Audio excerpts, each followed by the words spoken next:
Okay, so you all send some really interesting stuff for us to take a look at this week. Yeah. It's all kind of around Yeah. tech and data and security. Mm-hmm. We've got a California bill that's dealing with uh, AI training data Mm-hmm. and copyright. Mm-hmm. We've got a big hack at NYU that exposed all kinds of applicant data. Oh, yeah. And then we have a bunch of other little security snippets, too, Yeah. including the False Claims Act being used for cybersecurity issues. Yeah. So our mission today is going to be connecting the dots between these seemingly very different pieces and trying to pull out, like, Mm-hmm. what are the most important insights for all of you? I think that's a great idea because at first glance, you're like, wow, they seem very disparate. Yeah, But when you really start digging in, it's like, oh, this is all about, totally. the same trends and same tensions that are happening Totally. in the digital world.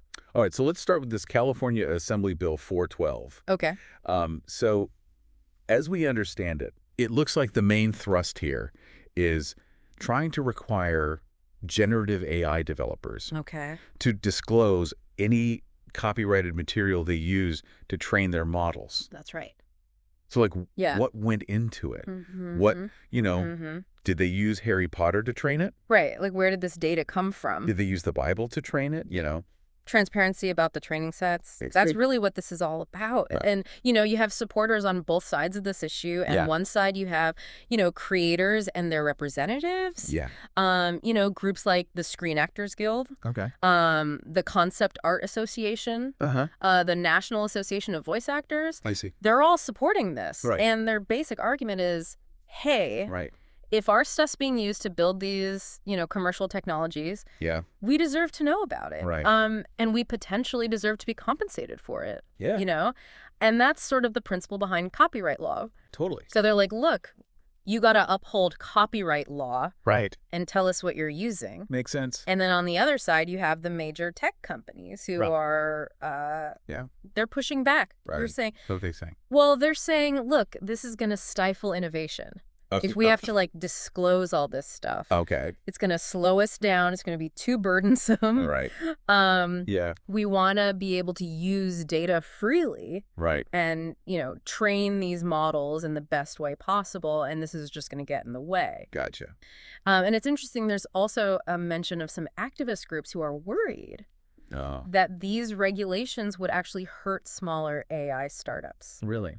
Because Interesting. think about it, they might not have the resources Right. to do all this complex tracking and documentation of training data. That makes sense. So it's not a simple, big versus small issue here. Right. There's actually some nuances. It's more complicated. It is. So I guess the question is, how do you balance Right. incentivizing technological progress with protecting the rights of creators? Exactly. And that's such a Yeah. crucial question in this age, right? Yeah. How do you keep moving forward Yeah. while also, protecting those who are creating content? It's like that classic Yeah. argument, isn't it?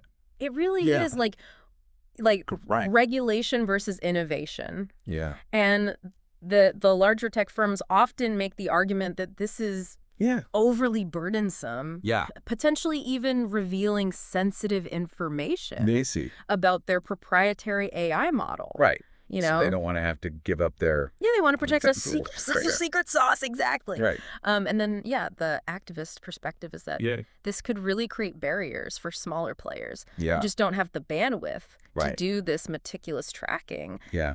And I also think it's important to remember, too, that Governor Newsom actually previously vetoed a more comprehensive AI safety bill. Oh. And he cited concerns about hindering innovation. Oh, interesting. So that earlier decision kind of sets the stage for this debate around AB 412. Right. And it suggests that, Yeah, maybe California's executive branch is kind of leaning toward, I see. being careful about how much regulation they put on the tech industry. Yeah, they're trying to Yeah. balance that carefully, Right. which makes, the progress of this Yeah. copyright bill all the more Yeah. interesting to watch. Like, Correct. how's that going to play out? Exactly. in a more- Okay, let's move away from legislation for a minute Okay. and talk about something a little more Yeah. in the trenches, so to speak. Mm-hmm. This hack of NYU's website. Oh, yeah. So apparently what happened was Yeah. their homepage got replaced with some charts and links Wow. that supposedly led to applicant data. Oh, wow. And the hacker said they had redacted the personal data. But it sounds like security experts are like, no. Not really. Yeah. So you can't always trust what the hacker says. Right, exactly. Right. And it sounds like the amount of data that was exposed was pretty huge. Oh, yeah. They're saying NYU's own student newspapers reporting that it could be the data of over 3 million applicants, dating back to 1989. That's a lot of data. That's a lot of people. Yeah, and it just kind of reminds you that, this historical data Yeah. really needs to be constantly reevaluated against the threat of breaches and how much it costs.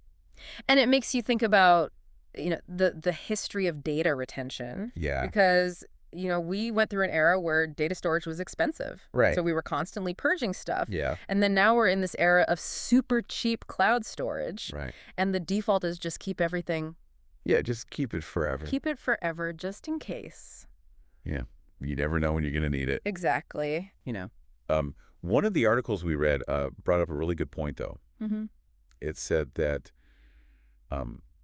estimates for the cost of a data breach are anywhere from like $75 to $200 Wow. per record. Yeah. So even at the low end of that, NYU could be looking at hundreds of millions of dollars in costs. Yeah.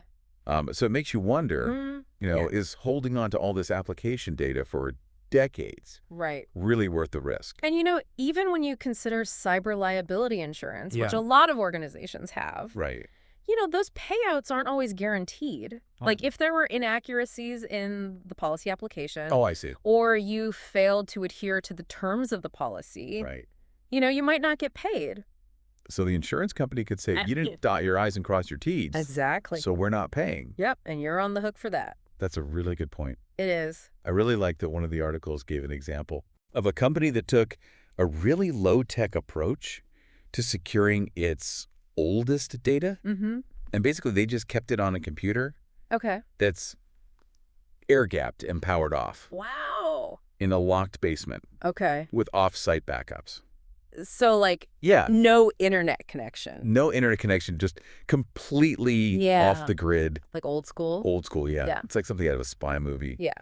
But also seems super secure. Yeah. It's interesting how sometimes the best security is the most basic. The simplest. Yeah. You don't always need the fancy new tech. Right. You just need... Just do the basics. Just do the basics and think carefully about the data that you have and what the risks are. Keeping your systems safe is super important as businesses rely more and more on digital systems, and that's where turnkey cybersecurity can really help. Yeah, we're here to help small businesses just like yours make sure they're safe and sound in this crazy world of cybersecurity. And we offer a whole suite of services specifically tailored for you. So that's ensuring CMMC compliance and doing penetration testing. We also run vulnerability scans, and we can help you develop a comprehensive risk assessment. And it doesn't stop there, right? No, it doesn't. We handle incident response, should the unfortunate happen, and we guide you through migrations like GCC. We just want to make sure your transitions are smooth and that you're secure. It's all about peace of mind, right? You focus on what you do best, running your business, and we'll make sure that your digital world is safe and sound. Okay, let's move on to some more security news. This is going to be kind of rapid fire. Okay. Okay. I like it. We've got everything from nation-state activity to, some surprisingly insecure online spaces. Okay. So let's jump in. Let's do it. So this first one's called Signalgate. Okay. And it involves the personal OPSEC of the U.S. National Security Advisor. Oh. So apparently some sensitive but not classified personal information of high-ranking officials was exposed. Okay. And this could be stuff like their Venmo friend list or their contact details. Oh. And it's just a reminder that even the most important people need to be careful. Everyone needs to be careful about their security. Yeah, because even little pieces of data can be pieced together to do bad things. Exactly. Yeah. Okay, next up, we've got this fire at Heathrow Airport, which caused a shutdown, obviously. Yeah. And this naturally got people speculating about whether Russia might be involved. But it's really important to note that no one has confirmed that officially. Right.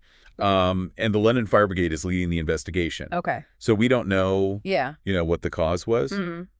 But it does raise an interesting question Yeah. about, what happens when a major transportation hub Yeah. have a single point of failure. Right. Like that. What are their business continuity plans Exactly. in a situation like that? And whether they're sufficient. Yeah. Right. Because you don't want to have everything grind to a halt Totally. because of one fire. All right.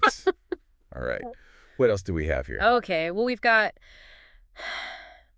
the TikTok saga continues. Oh, yeah. This is a good one. Yeah. The Senate is pushing for details on a potential deal with ByteDance before this April 5th deadline. Yeah.